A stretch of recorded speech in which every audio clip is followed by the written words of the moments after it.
अस्सलाम वालेकुम। मैं हाँ जी मुहम्मद इमरान तो तुसी देख रहे हो डेली पंजाब 188। की हाल है जनाब? ठीक हो? तबीयतां सेहतां ठीक ने? दुआ करदा जेडे मरीज़ ने अल्लाह ताला उन्होंने शफा देवे। अज धुप निकली हुई सी ते मैं नहा धो के आया, वेखो सोहना लग रहा। पिछला हफ्ता तो मौसम खराब रहा, धुप नहीं निकली सी, कल भी धुप सी, अज भी तो मैं नहा के अज आया। मैं क्या नहा ली अज तो बड़े दिनों बाद धुप निकली तो हर चीज़ चमक रही है। इधर मैं तो होर दिखाना की चीज़ चमक रही है। उपड़ियाँ वाले भी चमक रहे हैं अज तो। वीवर मैं उर्दू बोलना सीख रहा तो अज के व्लॉग तो या कल के व्लॉग तो उर्दू बोलना शुरू करांगे। तो अगर गलतियां हो तो महसूस नहीं करना। फिर वीवर सिस्टम में हीट दी है हीट गन के नाल, ठीक है। इन्हों हुण दोबारा कस रहे हैं मुकम्मल, तो फिर इन्हों ऑन करके वेखते हैं कि हुण की करता है। वीवर असी आए बैठे उस्ताद मुजम्मल कोल, ते इन्हां कोल गपशप लाने तो फिर शाम होना तो फिर घर निकलेंगे। और साजी क्या हाल है? ठीक जी, शुक्र अल्लाह पाक से ठीक है। ठीक माशाल्लाह। तू मौसम माशाल्लाह धूप निकले आई है। हाँ जी माशाल्लाह धूप निकल आई, बड़ा प्यारा मौसम हो गया। अल्लाह खैर करे इंशाल्लाह। में धूप निकलती रहा मैं ते अल्लाह पाक खैर करे, मौसम खोल वैसी इंशाल्लाह। कणकें पाका से इंशाल्लाह अल्लाह खैर के सी हर से खोल वैसी धुप्पा नाल तो माशाल्लाह मौसम बनता है। हर चीज के खोल जाती मसला आवाम के खुली शुली हो।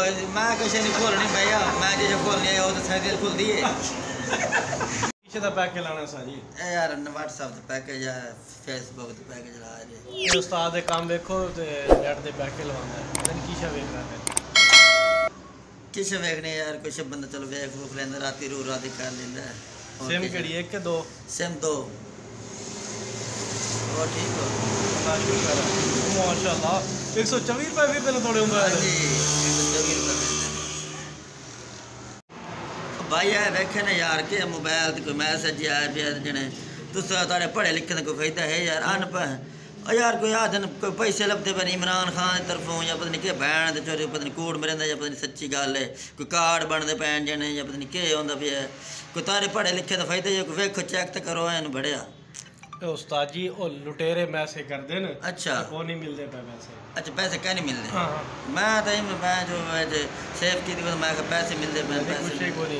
अच्छा लुटेरे मैसे कर देन ते फिर वो अगले जेडे तुम्हारी जेब विच न वो सानू दे दो। अच्छा अच्छा अच्छा। तो फाइनली उस्ताद को असी घंटा बैठे रहे गपशप लाई है। हुण उस्ताद तो इजाजत लैने तो चलते हैं घर में। ठीक है उस्ताद जी? ठीक है मेहरबानी। अल्लाह खुश रखे। ठीक है अल्लाह खैर करे। अब इत्थे ही वीडियो का करते हैं एंड ते कल एक नई वीडियो के नाल मिलांगे। हुण मुझको दें इजाज़त। अल्लाह हाफिज़।